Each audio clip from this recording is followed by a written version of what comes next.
Okay, everyone, so I'm on a journey to figure out these attachment styles. So make sure you have subscribed so that I can help you as I'm learning. So today we're going to talk about fearful avoidant attachment styles and blocking emotions. And this is going to be the avoidant side. So somebody who has an avoidant attachment style can also relate to this video, I think, because it's talking about blocking emotions, how they block out their emotions, they block out your emotions. So they learn to withdraw from your emotional displays of needing anything, or they just feel like I can't handle dealing with your emotions right now.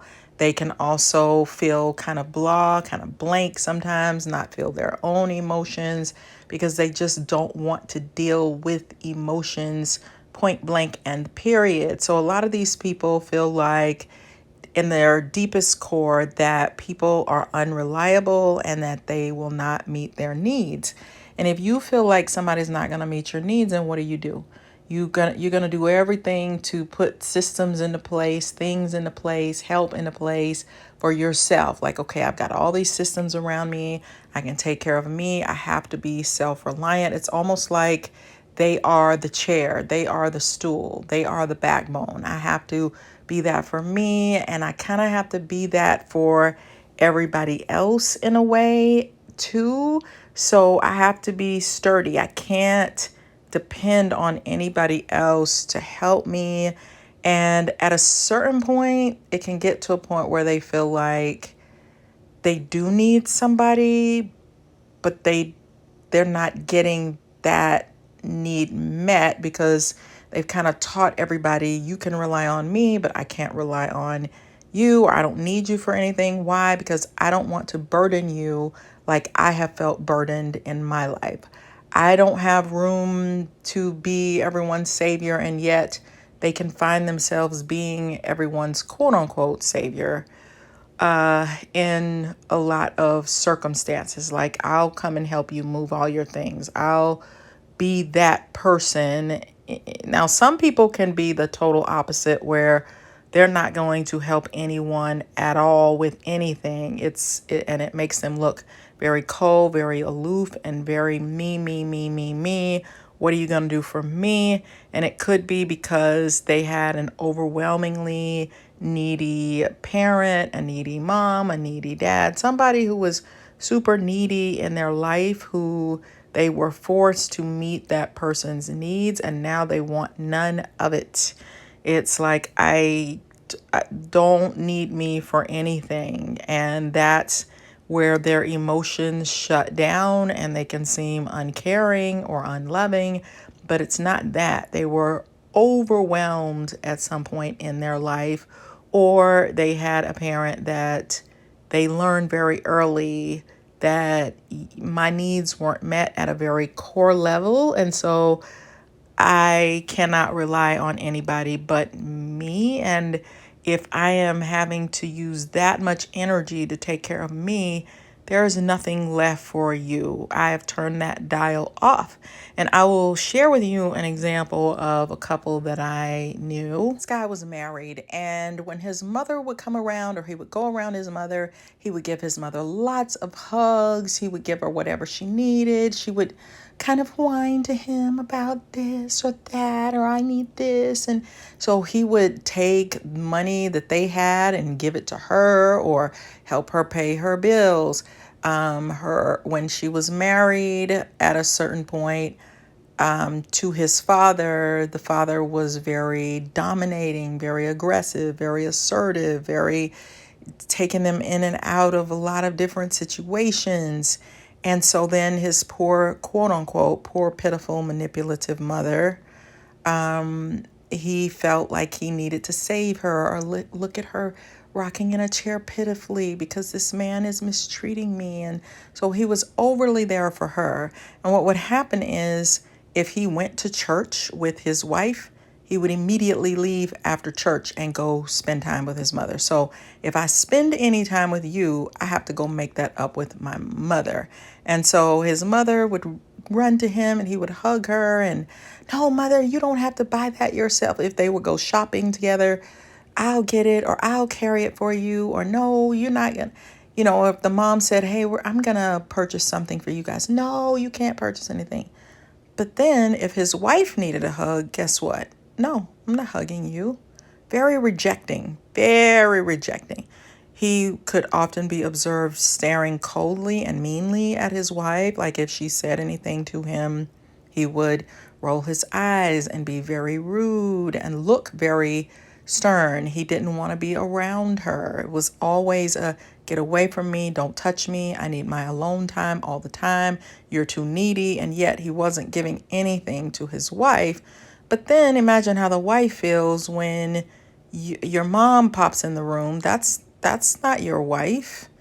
And you give her all this love and affection, and then you turn to your wife and you look at her very viciously and angrily and cruelly and meanly. So you kind of see the dynamics that happen here. That's the part of disorganized attachment style that is the avoidant piece. And so it's too much. They have a subconscious resentment that they haven't dealt with. And a lot of times people will take that out on their spouse, or now I have power and control as an adult, and so I'm going to have the life or be treated the way I really want to be treated, but I'm not consciously aware of this. I'm just acting it out on my spouse. But that doesn't make a good husband or a wife, right? So they're not getting a lot of serotonin. So they're going to look for that on an outside ways. So this person might be an overspender. They might work out way too much. They're trying to get their needs met outside of people, because with this guy's mom, I can't rely on my mom. She needs too much help on her own. She's falling apart. I can't rely on her for anything. So I can't rely on my dad either, because he's a tyrant. He's always angry, vicious, aggressive. So I gotta learn how to get my needs met outside of people, because I haven't quite learned to trust people. I haven't quite learned to bond with people. So, I get the names, fearful, avoidance are going to kind of have a combination of both. They might have a parent who's too needy on one hand, but then they can't really rely on that parent because the patterns are too all over the place, right? And so this is part of the reason why they can withdraw. They're going to be careful. They're going to evaluate people. They're going to see, okay, I don't know if I can take a chance with this person because I might get hurt. They're not going to be able to care for me anyway. And so they don't know how to just say, hey, I need you. I need your help. That's that piece that is like, I do need something from you. I do need your help. I do need your love. I do need your support. So they're missing a crucial element. They shift into the, hey, you know what? I've done everything I can. Everything is falling apart. My defense mechanisms aren't working as well. They can get irritable when you're needing too much from them. And they could have grown up with a sibling who needed way too much, or a sibling or a parent who was in bad work situations but wouldn't get out of it, in abusive situations with a spouse and wouldn't get out of it. And so then they spend years telling them, I got this problem. They won't do this for me. They won't help me. And so they're trying to save this other family member constantly because, help me, I feel bad, I feel sad, I feel angry, I feel. So it's like they're getting all these emotions from somebody else that are overpowering, overwhelming, never stop. No matter what solutions they offer, the person takes them, but then still has the problems, won't get out of the situations. And so this person is actually overwhelmed by emotions on a certain level. Let's think about when they shift into their avoidant style. Okay, so fearful avoidant attachment style involves a fear of intimacy and a desire for closeness combined with a fear of rejection and a tendency to avoid emotional vulnerability. When individuals with fearful avoidant attachment style lean towards the avoidant side, they often block or suppress their emotions as a way to protect themselves from potential hurt or rejection. One way that they may block emotions is by creating emotional distance or detachment from others. They may avoid deep emotional connections and intimacy, as getting too close to someone can trigger their fear of rejection or abandonment. So, by keeping their emotions at a distance, they believe they can protect themselves from potential pain. Additionally, individuals with fearful avoidant attachment style may use defense mechanisms such as denial or suppression to block out their emotions. They may deny or downplay their feelings in order to maintain a sense of control and avoid the discomfort that comes with vulnerability. This can lead to a pattern of emotional avoidance and difficulty in expressing or understanding their own emotions. So, blocking or suppressing emotions is not a healthy long term coping mechanism. It can hinder personal growth, hinder the development of meaningful relationships, and contribute to emotional distress. Developing self awareness, seeking therapy or counseling, and learning healthy coping strategies can be beneficial for individuals with fearful avoidant attachment style to navigate their emotions in a more constructive way. So, there again, it's that, hey, I can't rely on anybody. And so it's hard sometimes for them to take a complete risk getting into relationships, especially if they've experienced failed relationships. It might push them even further into the, I don't know if I can take an emotional risk to get into a relationship. So, like, I knew somebody who had this personality style who would go into the, hey, I got to be in a relationship at all times, and just heartbreak after heartbreak after heartbreak. And so then they had people saying, hey, you need to take a break from relationships. And so to push all the way to the other side means that they shut down that anxious, I need to be with somebody, and now I'm cold, I'm aloof, I don't trust you. What is the risk involved? So now I'm not going to get into any relationships at all. I'm going to run from every single one of them because I have put up a block emotionally because I can't handle that feeling like I'm falling to pieces, I'm falling apart. I don't trust myself to handle that anxious side. So I just won't take a risk at all because I'm not quite sure how to open up to somebody and let them care for me. I don't trust that I can sit on that chair and it's not going to break. Some people don't learn from their experiences at all, but because this type is constantly looking for safety, they can learn too well. So, like if they have a friend that's like, we talk too much on the phone or we talk too long on the phone. So now I'm not going to take the risk at all to call you. I'll just let you call me. And now, even though I really need some support or just need to feel the warmth of a friendship, I'm going to not talk to you for very long. I'll try to end the conversation because I don't want you to feel like I'm needing you too much. And so they can be very sensitive to nuance, whereas other people will be like, I want to talk, so I don't care if you want to talk or not. I need to talk, so I'm going to get my needs met. It's like they're always hyper aware of little nuances like that. Speaking of the husband who had a purely avoidant attachment style, he would do other things like he didn't mind cooking every day, he didn't mind cleaning up the house, he didn't mind running errands, he didn't mind going to get the groceries, he didn't mind doing all these extra acts of services.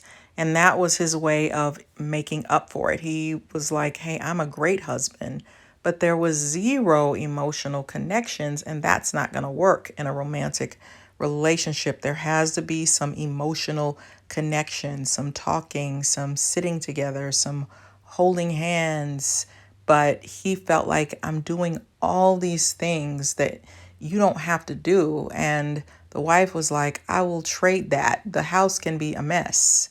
you don't have to cook anything, but I'm starving for some emotional connection. One with a fearful, avoidant, or disorganized attachment style can get in the habit of saving everyone. They can be way more comfortable with that. So individuals with a fearful, avoidant attachment style can sometimes exhibit emotional coldness when it comes to other people's emotions. This emotional coldness can manifest in different ways. Number one, emotional detachment.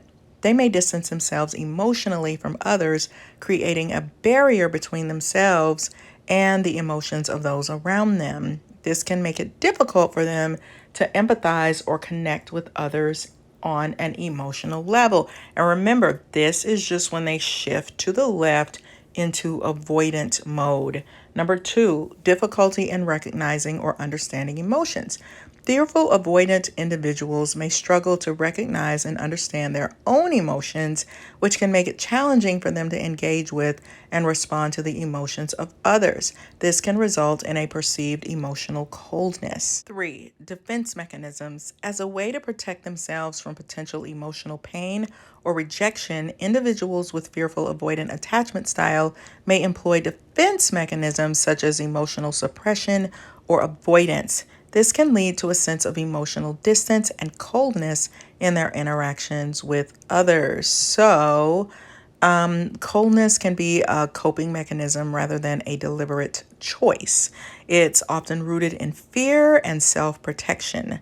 Understanding this can help foster empathy and compassion when interacting with individuals who exhibit emotional coldness due to their attachment style, encouraging open communication, providing a safe and non-judgmental space, and promoting self-awareness and vulnerability can help create a more supportive environment for these individuals. And like I said before, many of these people with this combination style are used to saving everyone and suppressing their own needs. So they may get very confused when they have an emotional need, which might be why they suppress it or put it away, because they know they're feeling this way, but they're going to have to grapple with their emotions on their own because they don't want to burden anyone or overwhelm them, because they often feel very overwhelmed by other people's emotions.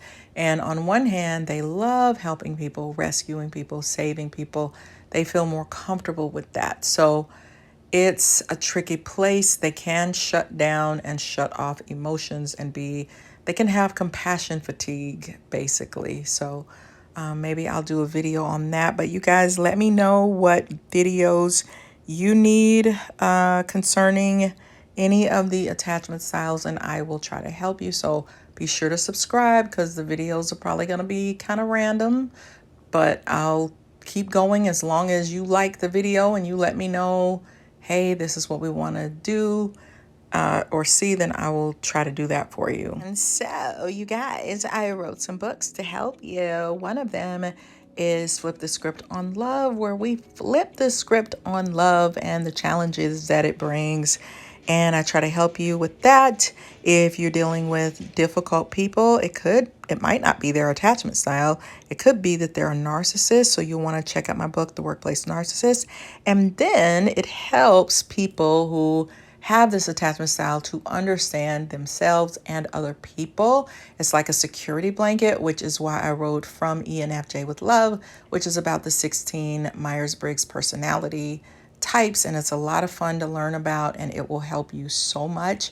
So I'll put the link in the description box. Be sure to subscribe, like the video if you want to see more, and thanks for watching. I appreciate it so much, and I'll see you on the next one. Bye, lovely people.